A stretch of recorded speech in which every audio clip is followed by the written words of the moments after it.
Hey everyone, welcome to this week's edition of CertiK Security Leaderboard Showcase. I'm your host, Munir Jalal. As you all know, in this showcase, I host a guest for a live AMA where we discuss their work with CertiK, the Security Leaderboard, and we throw in some live questions for you, the viewers. Our goal is to raise the standard of security in the DeFi ecosystem. The Security Leaderboard can be found at CertiK.com. It's a free tool to help you safely navigate the blockchain world. Today, I'll be joined by EverGrow Coin. They're contributing $1,000 worth of EGC token for today's top live questions. Make sure you read the rules on the Twitter post at CertiK Community in order to qualify for the rewards. Let's go ahead and take a look at EverGrow Coin and the report. Auditing is a complicated and essential step in the security process. At CertiK, we review the top DeFi projects to help you better understand the findings from our experts. EverGrow Coin is a deflationary token designed to become scarcer over time. It works on an autonomous, frictionless, yield farming and liquidity generation protocol. This audit covers the EverGrow Coin on the Binance Smart Chain platform. The project summary describes the audit and the types of analyses used. Overview shows the programming language, the blockchain used, and a link to the project's codebase. The vulnerability summary lists issues that need resolution. The audit scope displays which contracts were audited. Findings highlight all issues and ranks them in terms of severity from critical to discussion. In this audit, we found 0 critical, 3 major, 0 medium, 5 minor, and 10 informational issues. EverGrow has acknowledged all of the issues. Visit CertiK.com for the full report. Great. Let's go ahead and bring on our guests. Welcome, Sam and Jacob. Hello. I'm glad to have you guys join us here. Can you go ahead and give us some background on yourselves as well as introduce EverGrow Coin? Yeah, sure. Hello, everyone. My name is Ionut Jacob. Everybody calls me Jacob. It's easier to say. I'm the head of operations for EverGrow Coin, and just to give you a brief case for my background, I have studied economics and worked for companies like HP, Huawei, and Oracle, and I have experience in finance, human resources administration, and customer interaction. My crypto journey started in late 2020, and my first BSC Smart Chain investment was in SafeMon. I was doing admin stuff for their initial community Telegram group in the beginnings, and then I worked for a few more projects doing marketing activities and getting involved with the core team to bring the success. And I joined EverGrow Coin in September when it launched, and since then I deal with operational stuff such as exchanges, getting the community, gathered together and organized, being like a point of contact between our in-house devs and designers, providing feedback and opinions on designs and excuse me, on designs and devs work. So yeah, I would just kind of pass to Sam and keep going. Hey guys, hope everyone's well. I apologize in advance if my internet is not so good today because I'm having real problems, typical timing. So I hope everyone can hear me. So I think a lot of you know me already. I'm the chairman of EverGrow, so effectively I provide guidance and strategic oversight. I actually started my first business when I was at university, went on to ultimately employ around 30 people. It was a very successful company. And I started a financial service investment management company. That company continues today. It manages around $100 million of assets. It's won multiple awards. I'm also a director of a UK award-winning UK tech company as well. So I have a lot of experience in business technology, marketing, product development, etc. So I got involved in EverGrow, pretty much day one. I'd been looking into crypto with a fairly skeptical mind for probably around 2 years. I'd analyzed over 50 projects. And when I saw EverGrow, I could see the fundamental difference. I immediately contacted the creators of the project and said, look, you guys have created something very special here, but you do need some, strategic oversight and some guidance in terms of managing the project. So that's, how I very, very quickly found myself in this position with EverGrow. So that's where we are today. Excellent. Well, thank you both for that. I appreciate it. Let's dive in here with some questions. The first one, top of mind for me, what went into EverGrow Coin's decision to launch and operate on the Binance Smart Chain network? Yeah, I think I can answer to this. I mean, we all know the Binance Smart Chain network is like the kingdom of DeFi tokens. And I think the best benefits on Smart Chain network are the cheap gas fees and the fast transfers. Great. Thank you. I took a look at your website.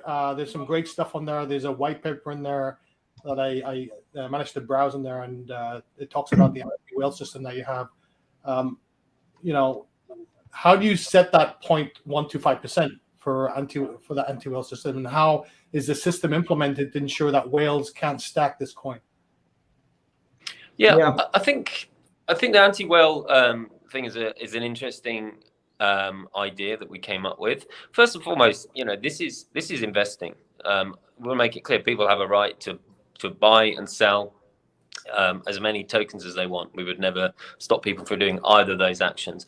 But obviously, when you have liquidity pools in play that dictate the price, putting a layer of protection is important. I don't think it's so critical nowadays, but obviously what it does is it prevents a holder with significant holdings from effectively draining the liquidity pool in a single trade. Right. So it puts that protection there. But I mean, over 6 months, we've gone from having kind of dozens of significant holders to, having only around 6 or 7 private investors now that hold more than 0.5%. So I think whale problems exist in all projects. I think our holding now is very secure in terms of whale issues. There's very few large investors. We have nearly 140,000 investors now, so it's diversified. But that's just like a last line of defense there, that protection. That makes sense. Absolutely. And then, how will the buyback and burn program continuously create positive price action for the coin itself? So buyback and burn for me was like the revolution. It's what connects EverGrow ecosystem to the investors directly. So what buyback and burn means is that the contract accumulates funds from the taxes that everybody pays when they buy, transfer or sell. And then that accumulated fund can be used to buy EverGrow coin from the open market from PancakeSwap. That obviously creates both rewards for holders and upward price movement. And then we burn those tokens. So we remove them from supply. But what happens when our utilities start generating revenue? We're going to use the revenue from utilities for buyback and burn as well. So we're going to have two functions, basically constantly buying EverGrow coin from the open market, generating rewards for all holders and removing supply. But we're only in stage 1 of that. So obviously we've created kind of $35 million worth of rewards through stage 1. And stage 2 is when those utilities go live and start generating revenue. And ultimately, over time, there will be less and less tokens in supply. So all you need to do is hold your tokens for effectively to have a large percentage of the overall circulating supply. So by that, I assume that investors will over time increase, the share, right, as time goes on. Is that correct? Exactly. Yeah. So every time, so we're removing, I think, around 100 billion a day from circulation, just through natural volume, and volume's been very low for the last few months across the whole of crypto. So if you hold X amount of tokens, then today that's worth 1%. If we remove 50% of supply, then that would mean that your tokens would be worth 2% of supply. Correct. So effectively, just by holding, you don't get more tokens physically, but your tokens are a larger percentage of the overall project. That makes sense. Yeah, for sure. Just switching over here to the marketplace. What's the biggest advantage of the EGC NFT marketplace over all other marketplaces that are out there today? Jacob or myself? Okay, Jacob. I'll answer. So obviously all of our designs are being built from scratch. So what we've got a team of in-house designers. They're very competent. They've built some beautiful designs and utilities. And so the first thing that we do is we look at all existing competition. We look at the designs. We look at how user-friendly their platforms are. Obviously, there are huge, like global marketplaces, 2 or 3 marketplaces that dominate the entire industry. We look at the features they've got. We say, well, look, we want at least those features and more. We want the user interface, the user experience to be better. We want the fees to be lower. So this is how we're designing all our utilities. This is how we've done it with our marketplace. The design is beautiful. It's up there on our like we've got working versions. We're just very close to launching the final version now. And the real benefit we've got is that we get to launch the marketplace, which we hope will look better and have more function every existing marketplace out there onto an existing user base. We have 50,000 Twitter followers. We have nearly 140,000 investors. We have, probably nearly 100,000 people across all our social platforms. So that gives us a huge advantage. There's been no NFT marketplace in history that's launched into that kind of audience. So that's where we feel, by just having nice designs, plenty of utility, plenty of use cases, and then launching into a big audience, which will then support with further marketing, should give us a real edge.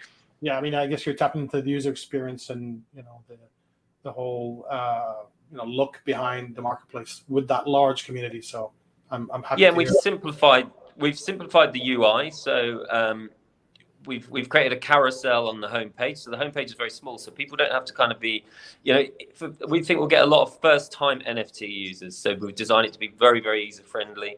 We're also going to create YouTube videos, instructional videos to go alongside the marketplace, because the NFTs isn't just about buying JPEGs. It's going to grow into a huge sort of transfer of securities, different ways to hold things. It could be used for a contract, property purchase, or there's things that people aren't even imagining that NFTs can be used for in the future. So for a platform like our marketplace, as long as we have high volume and very, very low fees, that should help generate a lot of revenue for our buyback and burn function. Great. So another thing I picked up in your white paper is this creator subscription platform. Could you talk about that a little? What do you envisage there? I guess that's coming up this fiscal year. Yeah, exactly. I mean, our community know that we projected these builds for Q1. We're a little behind time. We apologize for that. This is just development. It's, you never know where you're going to get when you're developing something. So our original vision for Creator was actually quite a simple OnlyFans type version, and now we've built it up into something far, far bigger. It's taking features from Facebook, from Twitter, from OnlyFans, from other platforms, and it's integrating crypto payment. So this will be the first of its kind. And again, I think I think the NFT marketplace will probably launch and generate revenue much quicker than Creator. I think investors maybe sometimes assume that you launch a social media platform and it immediately generates revenue overnight. That's not how it works. But what it can do is build into something huge if you get it right. And again, we have this privileged position of launching onto a huge audience immediately. Facebook couldn't launch to 140,000 vested users when they launched. So obviously they're a big example. But what we've done is it's a very familiar user experience, but it has a lot of more advanced features that don't exist on current social media platforms. So again, it's just giving us that USP, that edge. And then our challenge is obviously going to get people to use it. There's multiple ways it can generate revenue as well, not just with Facebook. It's all about advertising, and it's frustrating people with all this advertising everywhere. Whereas with Creator, there's a chance we may never need to use the advertising to generate revenue. So again, that just gives us that extra USP. Great. That's good to hear. So in terms of the types of people there, the content creators, what do you expect will appeal to mostly? What type of creators are there?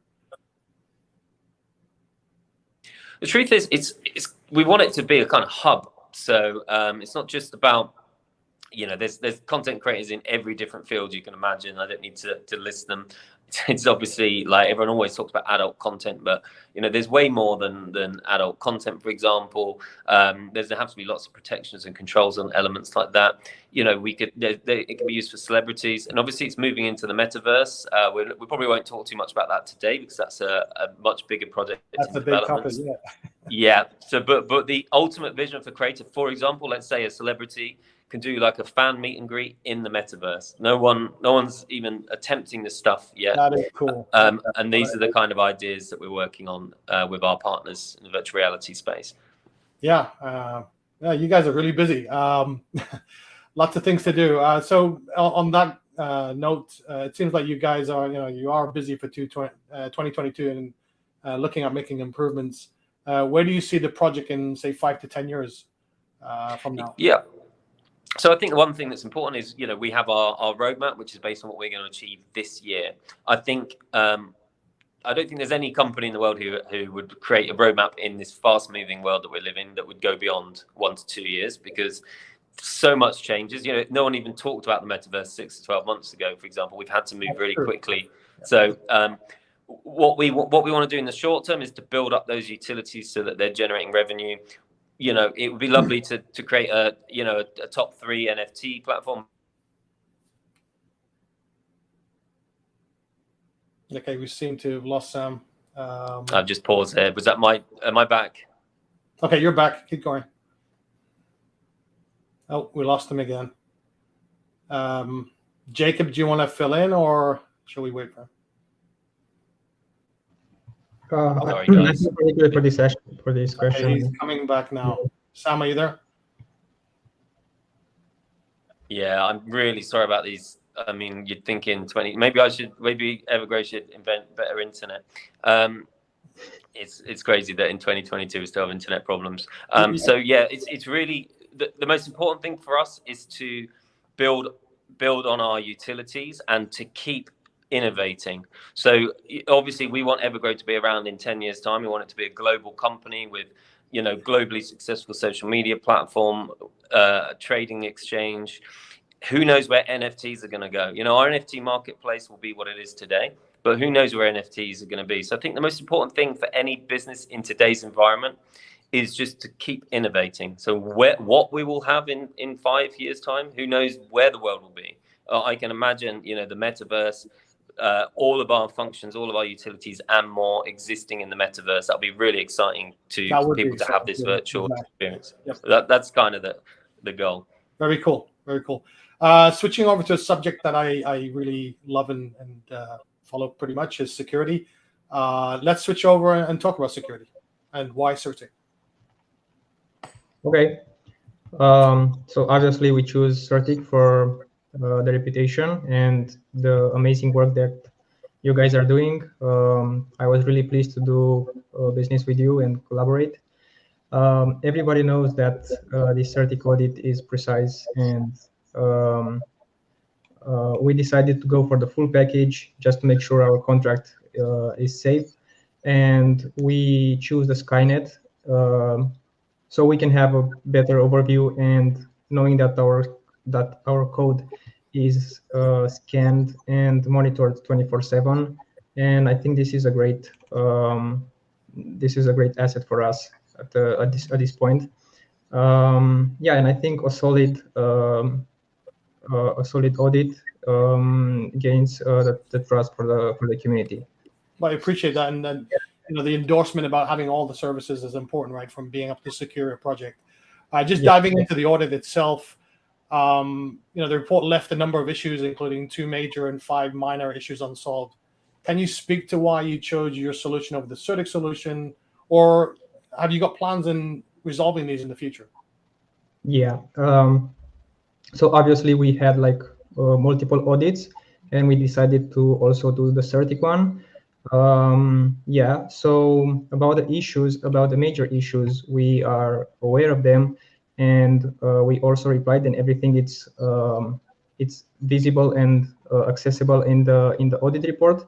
I also noted the major issues that are raised for our contract. So there's something about the centralization risk in EverGrow coin.sol. So you guys recommended us to renounce ownership, but if we did that, we could not have control over taxes. As the community knows, we've promised minimum 8% of rewards. And we also for a period of time, we have moved the 1% allocation for the marketing wallet to the buyback and burn. So we may be able to raise the rewards. So if we cannot make these changes if we renounce the contract ownership. I think in this situation, your functionality and what you're trying to do is kind of rubbing up against what is, the principles of centralization issues, right? And that's the balance, and we appreciate that. So, I appreciate the response for that. Let's go ahead and switch over to some live questions here as we're coming up to time here. Let's go ahead and just look for a few. How much is supply total for EGC? Okay, so total supply was about 1 quadrillion tokens, and half of them were burned at the launch. So right now, I think in circulation they are less than 500 trillion, I think. Okay, good. We also continue to burn tokens since launch, so I think we should be like around 400 trillions or something like that. Very good. Let's see, another one here. What is the marketplace fee? 2.5% question mark. Is there a marketplace fee?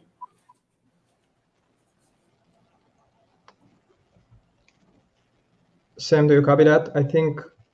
Yeah, sorry. Can you repeat it? I apologize. The question was: again. Is there a market? What is the marketplace fee? Do you guys have a marketplace fee? There's an assumption that might be 2.5%, or what is the fee?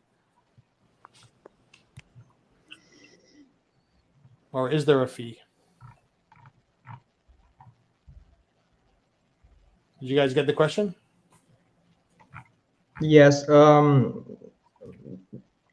There will be a tax, but I don't think it's 2.5%. Okay, so the answer is there is going to be a fee. About the taxes yet, how much they will be, I think. I don't know if the transactions happen for the NFT marketplace. Yeah, that's correct.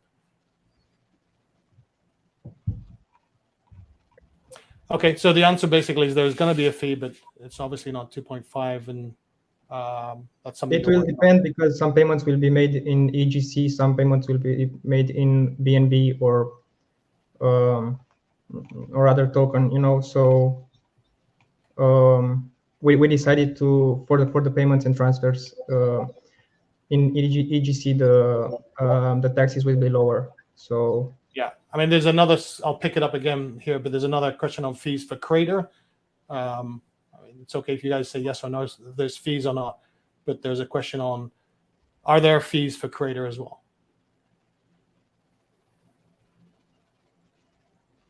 Sorry, say that again. Are there any fees for Crater? Yes, there will be fees for Crater as well. All payments done in EGC will have 0 fees, if I recall well. Sam, do you want to confirm that? Some may have a delay, but if he's picking up. Can you hear us, Sam? No, my internet. I'm sorry, my internet is just a complete disaster, and I don't know why. I'm just trying my best. Not a problem. The question was about Crater. Is any fees? If you can hear that.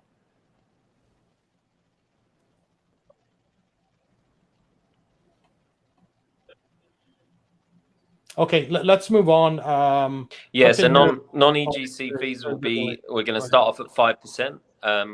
Which is versus other platforms is about 75% cheaper. And then obviously if they're using EGC for transactions, there won't be any fees. Okay, great. Question here about reflection mechanism. Why did you choose the reflection mechanism for your project? How does the reflection mechanism work in your token?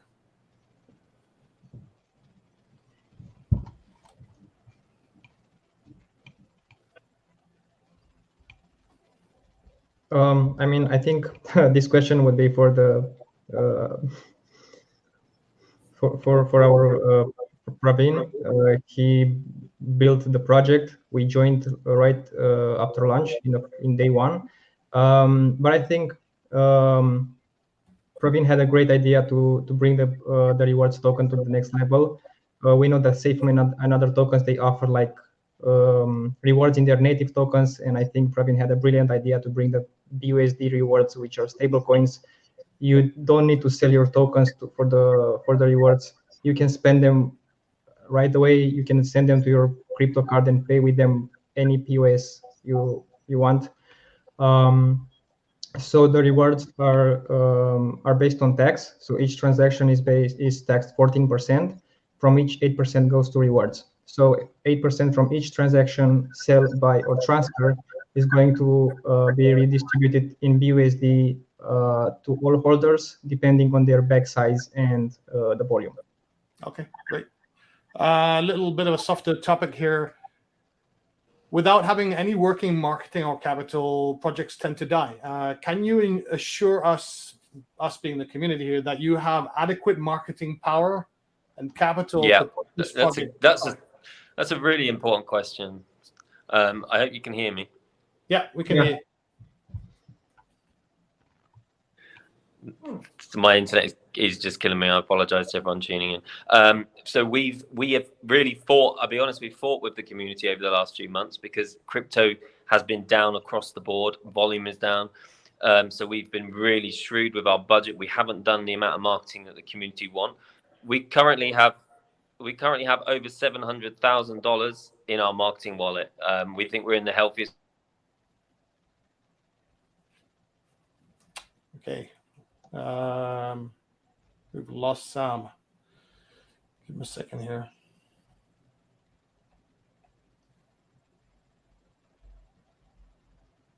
I think we should talk to Elon Musk to send more Starlinks.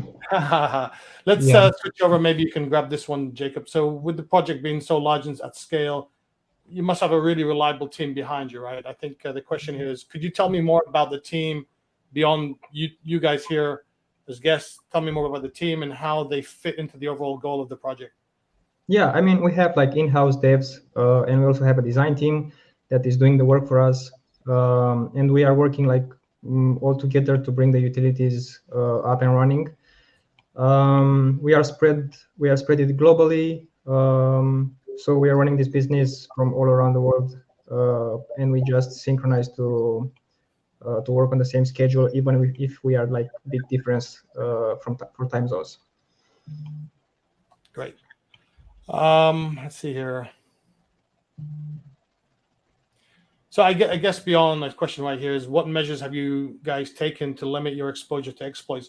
Obviously, CertiK for sure, right? And appreciate the partnership. But beyond that, what are you guys looking at? For example, rug pulls, flash loans, attacks. Are you doing anything beyond that, what you've done with CertiK? I mean, obviously, we're trying to protect ourselves from these kind of attacks. And our contract is very well secured, and the private key is very well stored, so no one has access to it. Actually, I think we have like the